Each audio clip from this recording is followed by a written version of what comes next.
বৌদি, তুমি এখানে একা দাঁড়িয়ে কি করছো? ও বৌদি, তখন থেকে দেখছি তুমি এখানে চুপচাপ দাঁড়িয়ে দাঁড়িয়ে বৃষ্টি দেখছো। এরকম একা একা দাঁড়িয়ে আছো কেন? কি হয়েছে? হঠাৎ করে বৃষ্টির মায়ায় পড়লে নাকি গো? তুমি বুঝতে পারছো না মীরা, এই বৃষ্টি শুধু আনন্দের নয়, কত মানুষকে কষ্ট দেয় এই বৃষ্টি, তুমি জানো? হ্যাঁ, অনেকেই তো কষ্ট পায়, কিন্তু তুমি হঠাৎ করে এরকম কথা বলছো কেন? আচ্ছা, তুমি কখনো ভেবে দেখেছো আমাদের গ্রামের অসহায় গরিব মানুষগুলোর কথা? সত্যি ওদের এই বর্ষায় খুব কষ্ট না বৌদি? ভেবে দেখো একবার, চাল ভাঙা, কারোর পুরো বাড়িটাই ভাঙা, কেউ আবার বাজারে যেতে পারছে না, কারোর ডাক্তার দেখানোর উপায় নেই। ওরা এতটাই কষ্টে থাকে যে তুমি আমি কল্পনাও করতে পারবো না। আমাদের তো কোনোদিন খিদের জ্বালাও বুঝতে হয়নি, কিন্তু ওদের প্রতিনিয়ত লড়াই করতে হয় জীবনের সাথে। সত্যি আমিও ভাবছিলাম গো, এই জল কাদায় মানুষগুলোর কি অবস্থা। তাছাড়া সাপ খোপের উপদ্রব বাড়বে এই বর্ষার দিনে। আচ্ছা, আমরা কি কিছু করতে পারি? আমাদের তো পারতেই হবে মীরা, একই সমাজে যখন বাস করছি তখন পারাটা আমাদের কর্তব্য। আর তাছাড়া আমাদের দয়াতে তো ওরা বেঁচে নেই, বরং ওরা আছে বলেই আমরা আছি। আমরা যে এত টাকা পয়সা কামিয়ে এত সুখে এত বড় ঘর করে আছি, এটা তো ওদেরই পরিশ্রমের ফসল। তার বদলে কি আমরা ওদের কিচ্ছু ফিরিয়ে দিতে পারি না? কিন্তু তুমি আমি কি চাইলেই কিছু করতে পারবো বৌদি? আমি একটা সিদ্ধান্ত নিয়েছি। কি সিদ্ধান্ত? আমি বাজারে একটা দোকান খুলবো। এই অসহায় মানুষগুলো যারা ঠিক করে বর্ষার জন্য খেতে পারছে না, তারা কম দামে ভালো খাবার পাবে। সাধারণ খাবার যেমন ভাত, ডাল, তরকারি তাই থাকবে, কিন্তু ওরা ভালোবেসে খাবে। কিন্তু বাবা যে মানবে না। বাবার এই গ্রামে একটা আত্মসম্মান আছে, তার বাড়ির পুত্রবধূ এরকম একটা সিদ্ধান্ত বাবা কিছুতেই মানতে পারবে না, আমি জানি। বাবা মানবে না বলে তো আর সমাজের সব দায় আমি ঝেড়ে ফেলতে পারবো না। আমাদের কিছু একটা করতেই হবে। কিন্তু তুমি বাবার অমতে যাবে? ভালো কাজে কেউ পাশে না দাঁড়ালে তখন একলাই সিদ্ধান্ত নিতে হয়। ওনার মানার দরকার নেই। মানুষের ভালোর জন্য আমার যেটা করতে ইচ্ছে হয়েছে আমি সেটাই করব।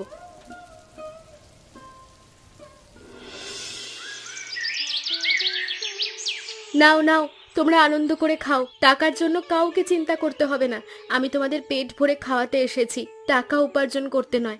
যার যা সামর্থ্য অল্প কিছু তাই দিও, আর যার সামর্থ্য নেই তার দিতে হবে না। বাঁচলে পরে দেবে। এ তো দেখছি লঙ্গরখানা বসে গেছে। চারিদিকে এমন ভাবে ভিখারি ভোজন তো কোনোদিন দেখিনি। আরে কালুদা, এসো এসো বসো। না কালুদা, ভিখিরি ভোজন হচ্ছে না। এই মানুষগুলো আমাদের মধ্যে সহজ সরল এবং আজ এই অপয়া বৃষ্টির জন্য কষ্টের মধ্যে আছে। তাই আমি ওদের একজন হয়ে এদের একটু উপকার করতে এসেছি। তুমি ওদের একজন কি করে হলে গো?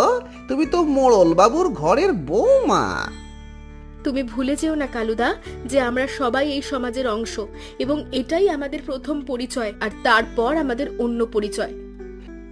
বাবা, তুমি তো দেখছি একেবারে জ্ঞানের লেকচার ঝাড়তে শুরু করলে। এরকম বড় বড় জ্ঞানের কথা তো আমি কারোর মুখে শুনিনি এর আগে। অবশ্য কেউ আমাকে বলার সাহসও দেখায় না, কারণ আমি মোড়ল বাবুর ডান হাত। সেই অহংকারে তোমার এই গরিব মানুষগুলোকে অপমান করার কোনো অধিকার নেই। মান অপমান কি আমাকে তোমার থেকে শিখতে হবে? আমি তো নিশ্চিত যে তোমার শ্বশুর মশাই এ বিষয়ে জানে না। আর সেই জন্যই জানানোর দায়িত্বটা বোধহয় তুমি নিতে এসেছো। আমার ওপরে কিছু দায়িত্ব দিয়ে রেখেছেন মোড়ল বাবু। এই গ্রামে কোথায় কি হচ্ছে সেই খবর আমাকে দিতে হয় ওনার কাছে। তাহলে এই খবরগুলো যদি দিতে পারো যে মানুষগুলো এত কষ্টে আছে, এই খবরগুলো না দিয়ে উল্টোপাল্টা খবর দাও কেন? বাবা যদি মেনে না নেয় তাহলে শুধু তোমার মতো চুপলিবাজ লোকেদের জন্য মেনে নেবেন না। কি, আমাকে তুমি এত বড় কথা বললে? ঠিক আছে ঠিক আছে, তোমার এই ভিখারি সেবা বন্ধ করার ব্যবস্থা করছি আমি খুব তাড়াতাড়ি। দাঁড়াও, যাদের রাস্তায় জন্ম, রাস্তার ঘাস পাতা খেয়ে বেঁচে থাকার কপাল, তারা রাস্তায় পড়ে মরবে। কোনো অধিকার নেই বড়লোকি বাড়ির জিনিসে ভাগ বসানোর। যদি আমি ওদের সবগুলোকে কুত্তার মতো তাড়াতে না পেরেছি, আমার নাম কালুই নয়। আহা, তোমরা এত চিন্তা করো না, তোমরা খাও তো, আমি তোমাদের পাশে আছি। বাবু, এই আপনার কাছে একটা অনুরোধ ছিল, মানে একটা কথা বলতে চাই আপনাকে। এত নাটক করবার কি হয়েছে কালু? কি বলবি ঠিক করে বল। তোকে তো আমি কোনো কিছু বলবার জন্য আটকাই না। না মানে কথাটা তো আর বাইরে নয়, কথাটা হচ্ছে এই ঘরের, তাই আমি কিভাবে বলবো সেটাই ভাবছি। আমার ঘরের কথা মানে কেউ কিছু করেছে নাকি? দেখ কালু, কেউ যদি আমার ঘরে থেকে আমার মান সম্মান নিয়ে খেলা করতে চায় তাকে কিন্তু আমি ছাড়বো না। আর ঠিক সেই জন্যই তো আপনাকে জানাতে চাইছি যে আপনার বৌমা এমন কাজ করেছে যে আপনার মান সম্মান একেবারে ধুলোয় মিশে যাচ্ছে। এখন থেকে গ্রামে কেউ আর আপনার মান সম্মান তো করবেই না, উল্টে সবাই ভয়ে চলে যাচ্ছে, জানেন তো। এবারে দেখবেন দুদিন পর আপনার দরজায় এসে ভিখারির দল বিছানা পেতে শুয়ে থাকবে। কি বলছিস কি তুই? যা বলবার পরিষ্কার করে বল। বাবু, আপনার বৌমা তো ওই ভিখিরিগুলিকে খাওয়ানোর জন্য বাজারে দোকান দিয়েছে, আজ হঠাৎ করে দেখলাম। কি বললি তুই? ওরা এত বড় সাহস আমাকে না জানিয়ে এত বড় একটা কাজ করেছে? এই ধনপাল মোড়লের বৌমা হয়ে শেষ পর্যন্ত কিনা বাজারে দোকান দিল? এত বড় অপমান করবার সাহস কি করে হলো আমাকে? ও জানে না যে ওই গরিব ভিখিরিগুলোর সাথে আমাদের কোনো কিছুতেই মেলে না? আমি আর সেই কথাটা গুছিয়ে বুঝিয়ে শুনিয়ে বলতে গিয়েছিলাম, কিন্তু উল্টে আমাকে তো দূর দূর করে শুধু তাড়িয়ে দিল না, ওই ছোট লোকগুলোর সামনে এমন অপমান করলো যে ওরা হাসতে শুরু করলো। এখন থেকে তো ওদের কিছু বলতে গেলে ওরা মানবেও না। হতে পারে যে সবাই মিলে আমাকেই পিটিয়ে দিল। কেন, সেরকম কিছু বুঝলি নাকি? হ্যাঁ, এখন তো আপনার বৌমা ওদের নেতা হয়ে উঠেছে। খুব ভিড় হয়েছিল প্রথম দিন আজ দোকানটায়, পয়সা তো নিচ্ছে না একরকম, তাই যে যে পারে আসে কবজি ডুবিয়ে খেয়ে যাচ্ছে। আমার ঘরের টাকাগুলোকে এইভাবে জলে পাঠানোর চক্রান্ত করছে। যে করি হোক, কালকের মধ্যে ওকে থামাতে হবে। কিন্তু আপনার গায়ে যে কলঙ্ক লাগা সেটা তো লেগেই গেছে। শোন, চাঁদের গায়ে কলঙ্ক লাগলে সেটাকে দাগ বলে না। আসল কথা হচ্ছে ঘর সামলানো, আর আমাকে যে করে হোক সেটা করতেই হবে। ঠিক আছে, তুই আমাকে কথাটা জানিয়েছিস, তুই তোর প্রাপ্য বকশিস পাবি। এখন যা। এতদিন এই বাড়িতে থাকবার একটা নির্দিষ্ট নিয়ম ছিল, কিন্তু তোমরা কি ভেবেছ আমি একটু ঢিলা দিয়েছি বলে সেই নিয়ম ভেঙে ফেলবে তোমরা? তোমাদের এত বড় সাহস! আজকে বাজারে আমাদের ঘরের বৌমা হয়ে সুমিতা যেসব কাজ করেছে, সেটা যদি কালকে থেকে বন্ধ না হয় তাহলে কিন্তু আমি বড় কোনো সিদ্ধান্ত নিতে বাধ্য হব। কি বলছেন কি বাবা? আমি তো ভেবেছিলাম উল্টে আপনি খুশি হবেন। কি বললে তুমি? ওই ছোট লোকগুলোকে খাওয়ালে আমি খুশি হব? কেন বাবা, আমি কি ভুল করেছি? ওরা এই বর্ষায় কষ্ট পাচ্ছিল, আমি ওদের একটু খাবার ব্যবস্থা করেছি। ভেবে দেখুন বাবা, ওরাও তো মানুষ। ওরা মানুষ কি অমানুষ সেই বৃত্তান্ত আমি তোমার কাছ থেকে শুনবো না। এত বছর এই গ্রামের মোড়লগিরি করতে করতে আমার এই মাথার চুলটা না সাদা হয়ে গেছে, আর এই বয়সে এসে আমি তোমার থেকে শিক্ষা নেব? এই, কি ভেবেছো নাকি তুমি? যা ইচ্ছা তাই করবে? আমার তো যেটা ঠিক মনে হয়েছে আমি সেটাই করেছি বাবা। তোমার ইচ্ছে হলো বাজারে বসবে? লজ্জা করে না তোমার বাজারে দোকান দিতে? কি হলো, কান খুলে শুনতে পাচ্ছ না আমার কথা? আমি কিচ্ছু ভুল করিনি বাবা। আমি মানুষগুলোকে একটু সাহায্য করেছি, কারণ ওরা অসহায় গরিব মানুষ, ওরা খেতে পারছে না তাই। একদম চুপ থাকবে, আর একটাও বড় বড় কথা তোমার মুখ থেকে আমি শুনতে চাই না। ওই বাজারে আমি এই বাড়ির সম্মান কিছুতেই বিক্রি হতে দেব না। সবাই শুনে রাখো, আমি আদেশ দিচ্ছি, কালকে থেকে ওই দোকান বন্ধ করতে হবে। আর দোকানটা বন্ধ করবে তুমি। যদি আমার আদেশ না মানো তাহলে আমি কতটা ভয়ঙ্কর হতে পারি সেটা হয়তো তুমি শুনে থাকবে, কিন্তু তার বাস্তব রূপ আমি দেখিয়ে দেব, কথাটা মনে রেখো। আমার ভালো লাগছে না মীরা। মানুষ কি করে এত স্বার্থপর হতে পারে, এত নিষ্ঠুর হতে পারে, আমি সেটাই ভাবতে পারছি না। আমি মানুষের যে কষ্টটা দেখতে পাচ্ছি সেটা কেন ওনারা দেখতে পাচ্ছে না, সেটাই তো আমি ভাবছি। ওনারা এত অভিজ্ঞ হওয়ার পরেও যে এত কি করে অন্ধ আমি সেটাই জানি না। একটা কথা বলি, আমি তো জানতাম বাবা তোমার বিপক্ষেই যাবে। তুমিও তো কিছুটা আন্দাজ করেছিলে, তারপরে তুমি করেছো এবং তুমি ঠিক কাজ করেছো, সেটা আমি তোমাকে বলেওছি। তার মানে তুমি আমার পাশে আছো? আমি শুধু পাশেই নেই বৌদি, শুধুমাত্র মুখে বলে এই লড়াই জেতা যাবে না। এই লড়াই জিততে গেলে আমাদের আরো লড়তে হবে। আর সেজন্য আমি কাল থেকে তোমার দোকানে যাব। ঘরের বৌমাকে তিনি অপমান করতে পারেন, দেখব নিজের মেয়ের বিরুদ্ধে কি করে প্রতিশোধ নেন। সত্যি বলছো মীরা? তুমি সত্যি ওই গরিব মানুষগুলোর পাশে গিয়ে দাঁড়াবে? হ্যাঁ, আমরা দুজনে মিলেমিশে কাজ করব। চলো পরিকল্পনা করা যাক। চোখ মুছো।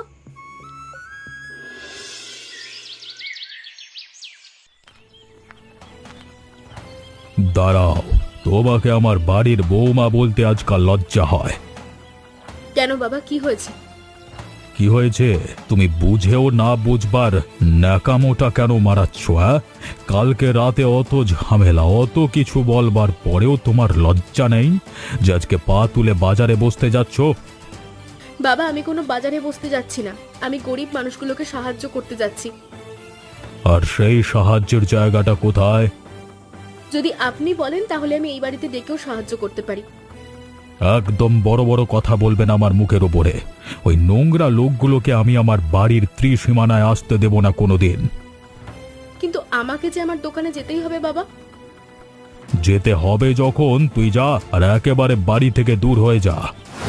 কি বলছেনটা কি আপনি? ঠিক বলছি, তুই এই মুহূর্তে এখান থেকে চলে যা। আর আমি আমার ছেলেকে খুব ভালো করেই জানি। কালকে রাতে ওর সাথে কথা হয়েছে আমার। ও নিজেও মেনে নিতে পারছে না তার বউ কিভাবে এমন কাণ্ড কারখানা করতে পারে। এই, তোর আর কোনো জায়গা নেই এ বাড়িতে। প্রয়োজনও ফুরিয়ে গেছে তোর এখানে, চল। আপনারা তার মানে শুধু প্রয়োজন পর্যন্ত মানুষকে মনে রাখেন, তাই তো? আর একটাও কথা যদি বেশি বলিস তাহলে আমি এই বাড়ির দারোয়ান ডেকে তোকে মারতে মারতে বের করে দেব। চলে যা এখান থেকে, চলে যা, আর কোনোদিন ফিরে আসবি না।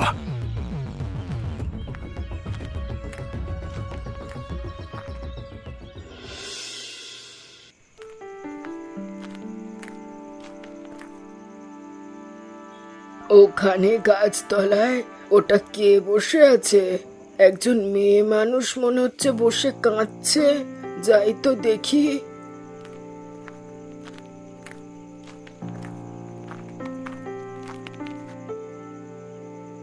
এ কি? কে মা তুমি? দেখে তো ভদ্রঘরের বই মনে হচ্ছে। এখানে বসে এভাবে কাঁদছো কেন? আর কতক্ষণ ধরে বসে আছো? কে তুমি বুড়িমা? এই যে সামনের ঘরটা দেখছো, এটা আমার। আমি তো গিয়েছিলাম সেই সকালবেলায় কাঠ কুড়োতে। আমি কোনো রকম কাঠ কুড়িয়ে বেঁচে আছি। কিন্তু তুমি কে?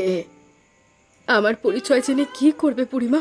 মানুষের ভালো করার জন্য আমাকে ঘর থেকে বের করে দিয়েছে মোড়ল বাবু। তার মানে তুমি ওই অসহায় গরিব মানুষদের খাওয়ানো মোড়ল বাবুর বৌমা? হায় কপাল, মানুষের সাহায্য করার এই কি দুর্গতি। যে মানুষের পাশে থাকে তার জন্য ওপরওয়ালা এই কেমন অবিচার লেখেন। কি আর করব বুড়িমা, সব আমার কপাল। কপাল বললে তো হবে না, ওপরওয়ালা সাহায্য ঠিক করবেন। তিনি এখন পরীক্ষা নিচ্ছেন। তুমি আমার সাথে বাড়িতে এসো। কি বলছো বুড়িমা? তুমি আমাকে সাহায্য করবে? তার জন্য তো তোমারও বিপদ হতে পারে। কোনো বিপদ হতে পারে না রে মা। আমার এই বুড়ি বয়সে আর কি বিপদ হবে? তার থেকে বরং তুই মানুষের এত ভালো করছিস, তোর পাশে দাঁড়ানোটা আমার কর্তব্য। চল, আমি তো ঘরে একাই থাকি, তুই আমার কাছে থাকবি আমার মেয়ের মতো। আয়, উঠে আয়। আর যে কাজটা শুরু করেছিস সেই কাজটা তোকে আরো বড় করে করতে হবে।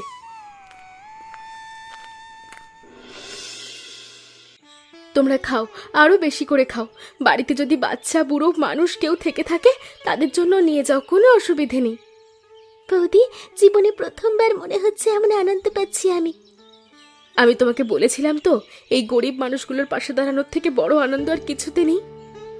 সত্যি, এত বড় বাড়িতে এত সুযোগ সুবিধার মধ্যে থেকেও এত সুখ কখনো পাইনি। কিন্তু এই সাধারণ মানুষগুলোর মধ্যে যেই সুখ খুঁজে পাচ্ছি।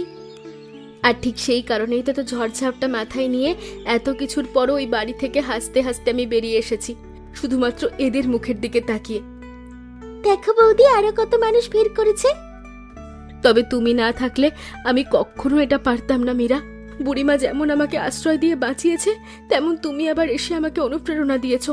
আর আমি তো একা বাড়ি ছাড়িনি, তুমিও আমাকে সাহায্য করার জন্য এত বড় ঝুঁকি নিয়েছো।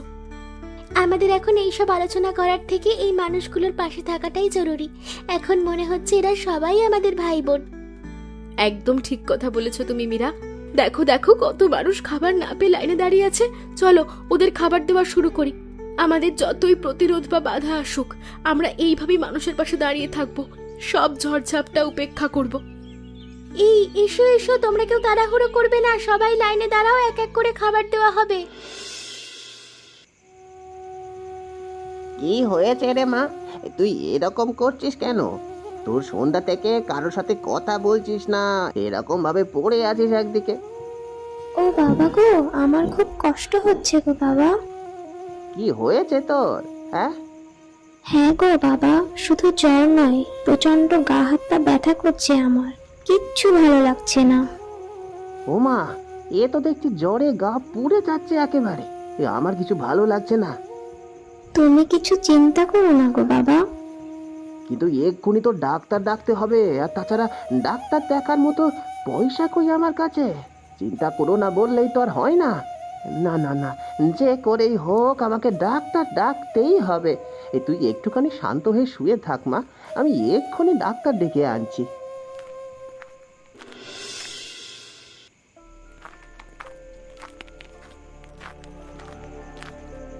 আর তোমরা এই দোকান বন্ধ করে ফিরছো নাকি? হ্যাঁ হ্যাঁ, আবার কিছু গালাগাল দেবে নাকি আমাদের?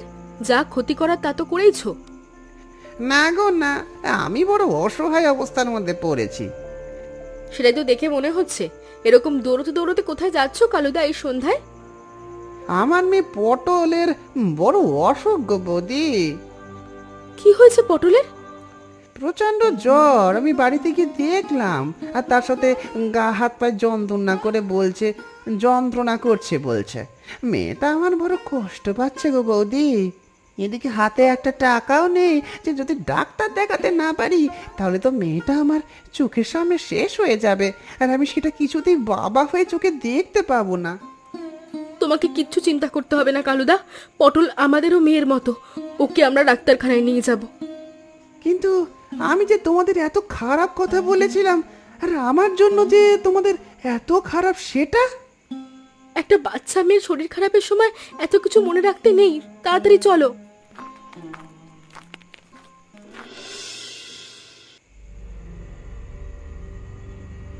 এতদিন এই গ্রামে আমার উপরে মাথা তোলবার সাহস কারোর হয়নি, আর এখন দেখছি আমার ঘর থেকেই শত্রুর জন্ম নিয়েছে। অবশ্য নিজের ঘরে শত্রু পুষে রাখলে আর বাইরে থেকে শত্রু আমদানি করবার প্রয়োজন পড়ে না। কেন, কি হয়েছে? তুমি এরকম উত্তেজিত হয়ে আছো কেন?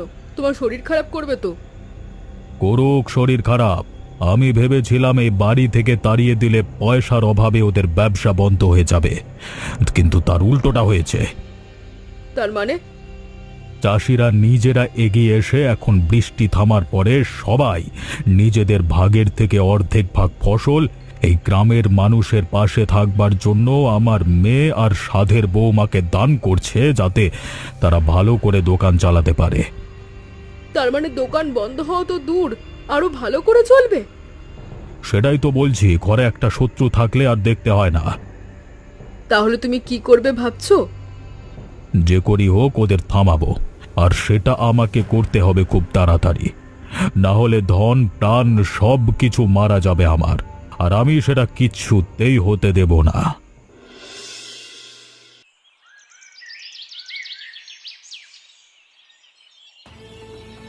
দোকান বন্ধ করো তোমরা, এক্ষুনি চলে যাও বলছি তোমরা এখান থেকে, না হলে প্রত্যেককে মারতে মারতে গ্রাম থেকে তাড়িয়ে দেব। বাবু, আমি আপনার সাথে এসেছি, কিন্তু আমি কিছু বলতে চাই। তুই আবার কি বলবি?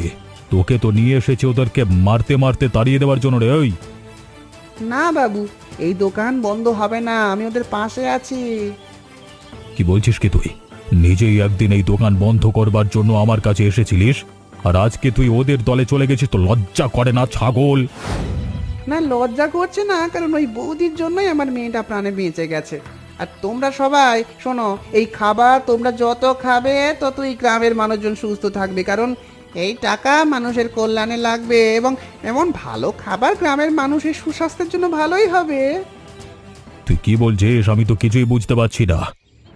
হ্যাঁ বাবু, আমি এতদিন আপনার কাজ করেছি কিন্তু আমি প্রাপ্য মজুরি পাইনি, তাই আমি পয়সাটার অভাবে মেয়েটা মরতে বসেছিল, অথচ বৌদিকে আমি এত অপমান করে ঘর থেকে তাড়িয়ে দেওয়ার পরেও বৌদি আমাকে সাহায্য করেছে এবং আর সেই জন্যই আমার মেয়েটা আজ বেঁচে গেছে। আমাকে ক্ষমা করে দিও তোমরা, এরপর আর আমার কিচ্ছু বলবার নেই। তোমরা এই দোকান থেকে খাবার খেও। হ্যাঁ, আমি আমি আমি আমি ভুল করেছি, আমাকে ক্ষমা করে দাও। ক্ষমা